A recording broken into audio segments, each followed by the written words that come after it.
I am Todd from GoodCleanFunLife.com. And I'm Tony Rousseau, no relation. We got all sorts of fun stuff this week. We got the end of summer's coming up, so there's all sorts of stuff at Mackey's and at Dewey Brewing and winding down on the summer generally. Also, I have a little bit of news, and Todd has a little bit of news, which is really kind of odd. But before we get to that, I just want to tell a quick story about my coffee cup. Todd and I were just talking about it off air, and sometimes when we get to talking and we're like, you know what, eventually we should just turn this on because we're here. So finishing my story, I love these coffee cups, and my grandmother had them, and I broke them. I had like 4 or 5 of them, and I broke them, and it was difficult for me because I really like this style of cup. I like the size. I don't mind. I could have 12 of these cups, and it's less than most coffee, but I just love the cup. And then I've just was very protective of my last cup, and my daughter got me I don't know, 8 of them or a dozen. She got me a bunch of them at like a yard sale, let's say.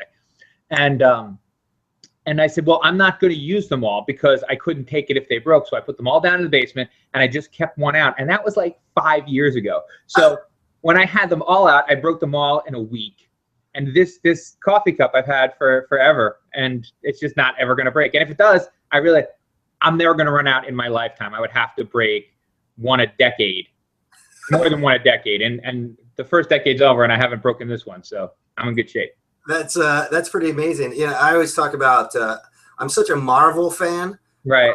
But for whatever reason, my Superman cup is the longest lasting mug that I've had for any amount of time. So happy hour. Cheers. Coffee. Yeah. Coffee corner. So we were talking off air, and I'd like to talk on air about this because I want to get to this. If nothing else, is there's I've been off the grid for a little while, so there's a Facebook scandal that has brewed, and we want to talk about that a little bit. Do you want to bring everybody up to date in case they don't know, just like me? Well, it's funny because it came out in an article just this week, published on an online magazine, Medium. And I love Medium. Do you? It's my favorite online. Medium and Quartz are the 2 best magazines out there. 2 best digital magazines out there. Well, that's what mine would have looked like if I had put mine out 6 years ago. But we don't talk about that. I didn't know if you would like that or not after your scathing dig that you gave when we shared a Thrillist post. I hate the Thrillist. The Thrillist and Medium aren't the same thing. No, they're not. But to me, they are. But to you, they're not. They're clear. Margaret Atwood writes for Medium. Like real writers write for Medium. I'm going to someday. I have an account. I just haven't written anything. But anyway, go ahead on Medium. So basically, what happened is last Monday, an article came out, and it was titled "Facebook's Video." Lying, cheating, and stealing its way to the top. And obviously we're in the video media production, content creation for a lot of different clients down here. And the people, honestly, that we make stuff for, it's easy because it's bars and restaurants, nightlife, entertainment. People want to see that. So it's easy content to make, but we take a lot of pride in it, obviously. And in this day and age, eyeballs are the currency of marketing. I don't know that there's really a good model out there to measure the metrics for return on investment. There are some, but I don't know. We're too small to do that data crunching. Anyway, this article that came out in Medium basically accusing Facebook of not caring about what the creators are doing. So I'm a creator, and so I make a video, I put a lot of time and effort into it, and I upload it to my YouTube. Well, let's say my YouTube gets 300 hits on a Starbird video, and I upload the same video onto Facebook. And Facebook, it gets 3,000 views. And the difference is that, and there's a couple parts to it, but the difference is that Facebook is counting a view after 3 seconds, where YouTube is counting a view after 30 seconds, of continuous play. So, obviously it's like quantity versus quality of the view even. So that's one thing. But then the bigger issue is that what's happening, and there was even more fallout. I guess maybe after this Medium article, the New York Times, which I hear is a decent newspaper, also respectable. They're no Thrillist, but they reached out to one of my favorite YouTubers, Devin Graham, who makes these amazing 4K sort of fun adventure movies. He's the one that did the Indiana Jones, the people rolling down the hill and like they're being chased by the ball, and it's all shot in 4K and drone footage and people getting run over, and it's just like, well, I mean, it's good, clean fun for right. And so he was asked about it, and he said the problem is not only that they're cheating the views, but they're allowing freebooting. So freebooting is basically somebody else takes your video, eliminates all of the crops out your logo or your bug or your or credits, right, and uploads it. Maybe not saying it's theirs, but not saying it's not theirs, right. And then they garner, another 3,000 views. So, his point was, we're, as creators, and views are the currency, we're now competing against ourselves because you're able to so easily steal and upload. And the problem is that Facebook's algorithms almost encourage this because they get so many views, and they push things out and things that are uploaded directly. And then the other part is that I lost my train of thought. The other part is, I just drew a complete blank. Well, okay, so freebooting, yeah, no way to take it down. That's what it is. So taking it down, it takes a good 30 days after it's already reached its max viewership, and in that first month, and they have ads on the side and that sort of thing. So if you're trying to gain something for advertising while people are looking at your video, Facebook just isn't giving you what you need. So I'm actually going to do something that I don't normally do, but I'm going to include the link to the article in the description when we post this, because I think it's worth checking out. Yeah, one of the things that it's funny, interesting about this is that what's going to have to happen is someone's going to have to upload Age of Ultron. If you remember, this was a problem on Facebook, on YouTube a couple of years ago, like maybe 6 years ago, like which is like a billion. It's like in the 1940s of video time. Yes. 1940s internet. Excuse me. 1940s internet time. YouTube had a problem with people stealing, and the government's like, okay, I guess we'll step in, and YouTube's like, okay, no, we'll fix it. And all of a sudden, they put a mechanism in place for that instant. They had to start responding right away. And the point was that if they didn't, then copyright people were going to come down on them in a big way. And and it still happens. I mean, you'll see somebody post a YouTube video and say, I don't know how long this will be up, but it is cool, and I thought you guys should see it. And so I feel like this will probably come to a pretty quick solution. And again, that internet quick, not real time quick. So I would if it took 6 months, I'd be surprised. Well, it's interesting because YouTube has, they even mentioned that they've just settled with Viacom, I think, over something that was like 10 years ago, which is forever ago in the internet world. But they developed over these past 10 years this content ID to protect creators of all levels. And Facebook is now claiming that they have 4 billion views a day or something like that on their video. So they've ramped up so quickly, they don't have that that mechanism in place. But the argument is that they're the biggest thing out there, and they have the resources to be able to come up with their own proprietary content ID type thing. Yeah, and again, it's the summer is on, so all the politicians are away. But some senator come September or October is going to say, okay, well, I guess we need to regulate Facebook. And by that time, I mean, that there are people. Where are they? Where is Facebook? In California, someplace? Yeah, I think so. Yeah. Like Silicon Valley. Right. Well, like Cupertino is where Apple is. So I would say, that somebody in Cupertino is working overtime. Like they're already logging hours. I'm sure they'll hem and they'll haw, but the second before they get regulated, they'll have something. They've got to be worried. They had to see that. I mean, they're not. Facebook is my favorite, but they're not dumb by any stretch of the imagination. You know they've got to see this coming. Yeah.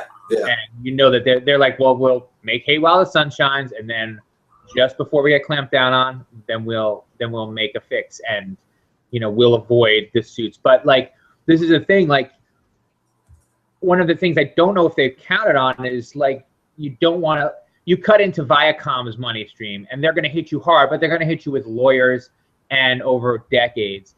You get the YouTube people riled up. They can be like, yeah, they're crazy. Yeah. So like YouTubers, my daughter's among them.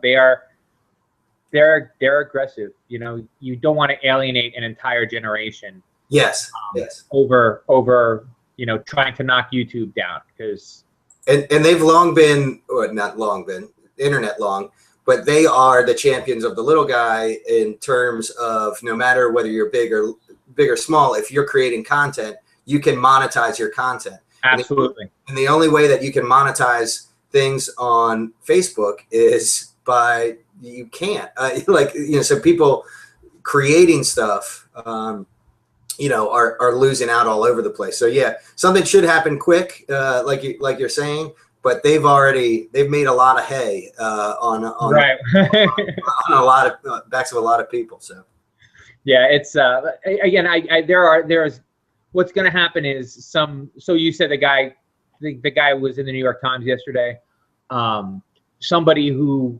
was worshipped by like 12-year-old girls or whatever, these guys with 10 million followers that have gone, and they're like, hi guys, it's me, just checking in, go burn down Facebook. And that's really all it's going to take. And they should be careful. They should be careful. They should, Facebook stole Justin Bieber's soul, and then they'll burn it down. They'll burn it down. But I hope Facebook is certainly ready for government regulators. I don't know. I hope they are ready for internet regulators, because it could be ugly. And I would love to see it get ugly, because I don't really have a dog in the fight. I just, when bad things happen to big companies, I get happy. It's nice. yeah. The little guy. So you had mentioned something about one of my favorite bands from well before YouTube was invented. Yes. The Talking Heads. Actually, quick note that my 8th grade senior song was "We're on a Road to Nowhere." So that's fantastic. Yes. So I was at the the Del Mar town meeting last night, and there was a guy who was convicted of arson. No, he pled out, but he was charged with arson. He took an Al Ford plea, which means he admits they could convict him, but not that he did it. He did 2 years in jail. While he was in jail, they took his house, which was mostly burned, and they knocked it down, and then they dragged it away. And so he was at the town council last night arguing that the council should pay him money and rebuild his house. Huh. And so they talked for a long time, and a lot of it was pointless. And so most of the time I was trying to come up with an interesting headline. And I'm thinking I'm going to go with Out of the Ordinary, because they made a weird choice. They're like, you know what, bring us back more information and we'll look at it. And I feel like the first line of the story is going to be, hold tight, you might get what you're after. That's the message the town council sent to the convicted arsonist who wanted his money back, something like that. And just to see who notices, But I couldn't let it pass, that's for sure. Right.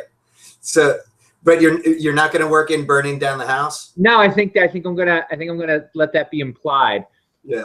But this would be the second time that I worked at Talking Heads burning down the house into a headline. Because earlier this year, this woman was trying to get the fire company to come out. Her house had been damaged in a fire, and she was trying to get them to come out and burn it the rest of the way down, so that so that she didn't have to pay to have it demolished. So So she was going back and forth with the council, and so the headline on that one was, "There has got to be a way." Nobody said anything. Yeah. So I just put these things in to see who notices. And when I notice stuff and people are like, "This is an epic newspaper fail," I'm like, that's on purpose. That's someone who said, no way this will get through, and then it got through. Yeah. So I can't promise that it'll be in the paper on Thursday, but I can promise that it'll be on the. I'll take a picture of it today of the front page, just in case they catch me and take it away. Like Elaine caught me once. I forget what I did, but Elaine caught me. Oh, my last paper I put, it's all over, but the shouting about like the Ocean Pines budget meetings or whatever, and she changed it to, Ocean Pines budget meeting over or something like that. But occasionally I get caught. Hopefully this time I won't. There's a great set of internet memes that have been going around that I've seen of article titles from tabloid type stuff. Right. So it's Clara Danes, showing off her post-op body, and then next to it is like the same picture with what the headline could or should probably be, and it's like, "Woman goes running, wears appropriate clothes." But I think you should definitely do more of that and try to work and be less subtle to work a Talking Heads lyric into every single one of your headlines. I mean, that just to me that makes absolute sense. It'd be worth trying. It would be worth trying. I've done a couple over the years. I don't remember any of them now. I guess I should start collecting them, and have like one of those clipping books like you see in the old timey movies with just cool headlines that I got in. I got Here There Be Tigers in, which is a short story by Ray Bradbury. So I got that in as a headline. And somebody actually said, "I think you spelled tigers wrong." And I'm like, "No, it's a book, And you're just disappointed because they don't. No one's gonna get this at all, and no one did. So that's my Talking Head story. And for more on the shenanigans, you can check out the Laurel Star, if you can get it, which you can't. It's restricting supply to increase demand. Yeah, absolutely. Well, it's a subscription paper, and it is so you can purchase it. I believe it's 75 cents on your newsstand if your newsstand is in Laurel.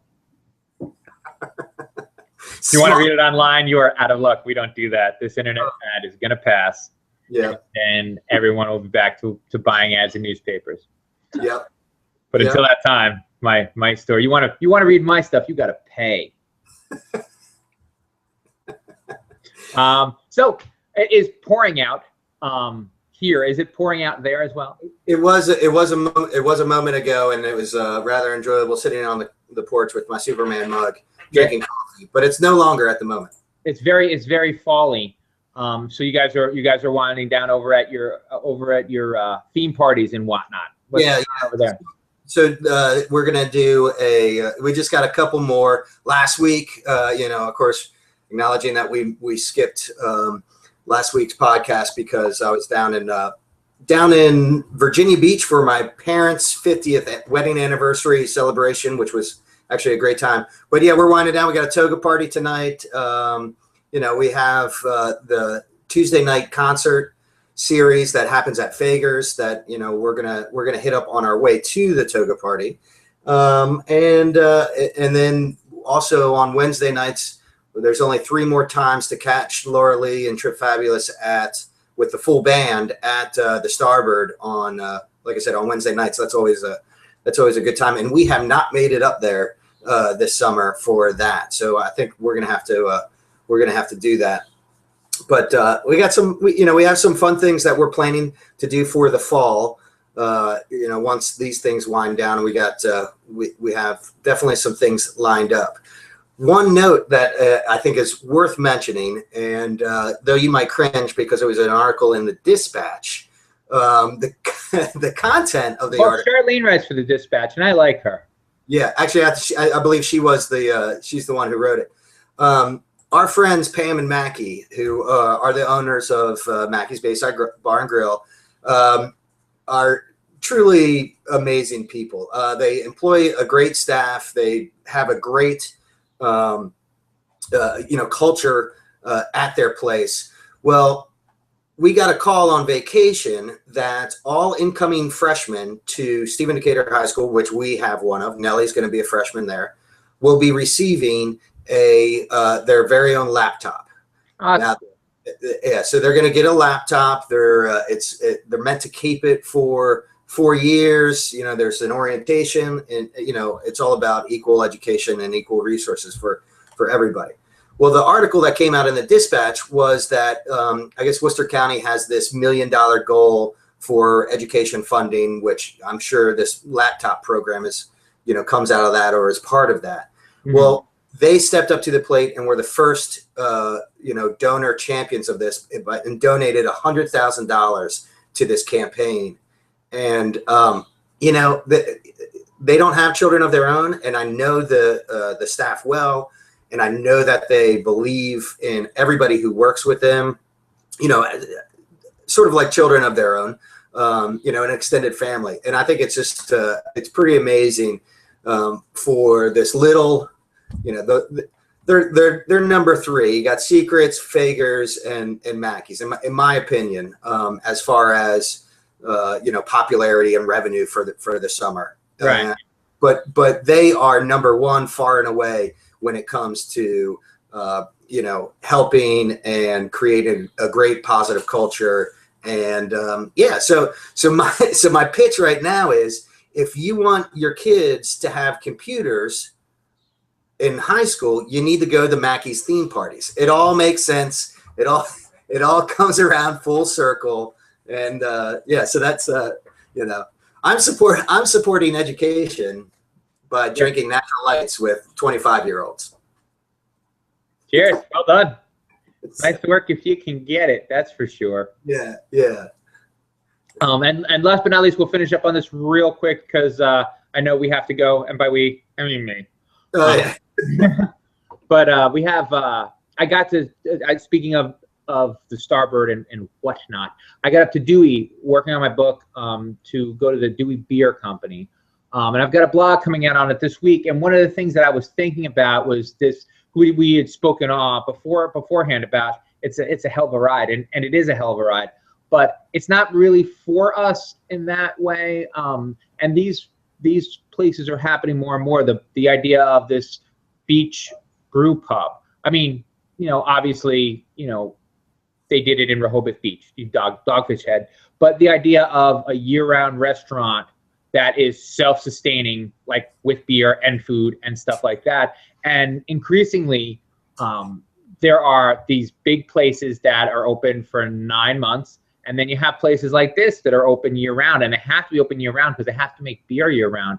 And as long as they're making beer, they may as well sell food as well. And I think that's kind of changing. It could certainly change the tourism dynamic, where people, especially on brewery type tours, can come down and spend a weekend, and tonight we're in Dewey, and then tomorrow we're in Ocean City, and the next day we're back up in Lewis or whatever. But you can hit these places as destinations now in the winter now, which is something that wasn't really available 3 years ago, 4 years ago. There was no such thing, So I wonder how this will affect, beach tourism doesn't have to go away. I know global warming is horrible, but as long as we're having these milder winters, I mean, we're having worse springs and falls, but if we're going to have the milder, Novembers and Decembers, it could do really well for places like Dewey, and that don't, like Dewey is one of those places that just closes for the winter, right?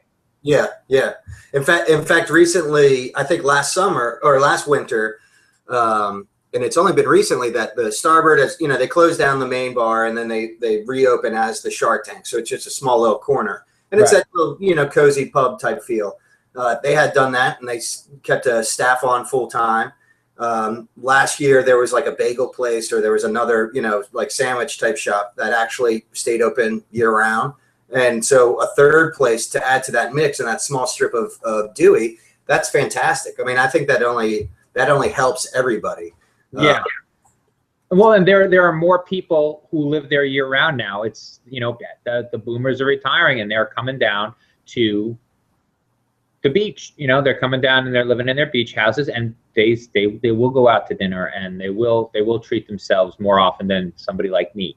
Yeah. So it's interesting to see, and I think I'm wondering how much different it'll be in another 10 years. I really feel like in the coming decade, house beers are, you're either going to make your own beer on the premises, or you're going to be getting one from a brewery around the corner. Like, I wouldn't be surprised if the Shark Tank was carrying Dewey Beer Company ales this winter. It wouldn't surprise me at all. They're hoping to start distributing before the year is out. So yeah.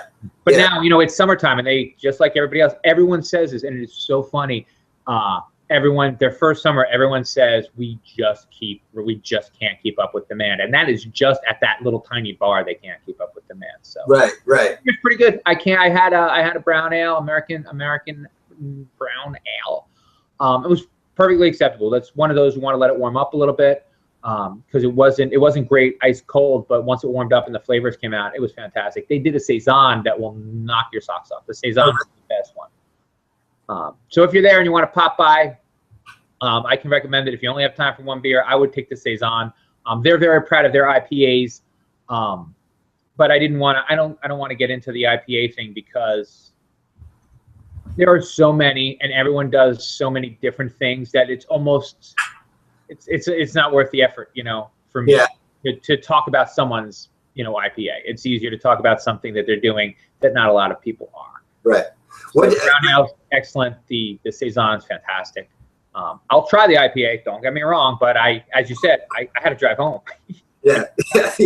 Well, somebody had made a comment about how it was National IPA Day the other day, and it's like, what are you talking about? Every day is IPA Day. It's, you know, we should have a National Saison Day. Yes, and it should be in the spring. Actually, there's a spring beer, and I'm hoping to see more of them this coming spring, called the Martzen. There's an Oktoberfest for October, and there's a Martzen for May. Yeah. And I remember DeGrones, when DeGrones was brewing in Baltimore. Is that dating me? Or am I right? They had a Marzen that when I was in college, and that was a German-sounding beer, and it was either that, or that was the first, like, there's other beer. Yeah. There's different names for beer. Different colors and everything. Yeah. So, if you can ever have one, those are always good. They're low alcohol, drink them all day beer, and they're nice and roasty and flavorful. So, and I'll tell you that story next time, because I have to go to my day job now. Yes. All right. Well, very good. Yeah.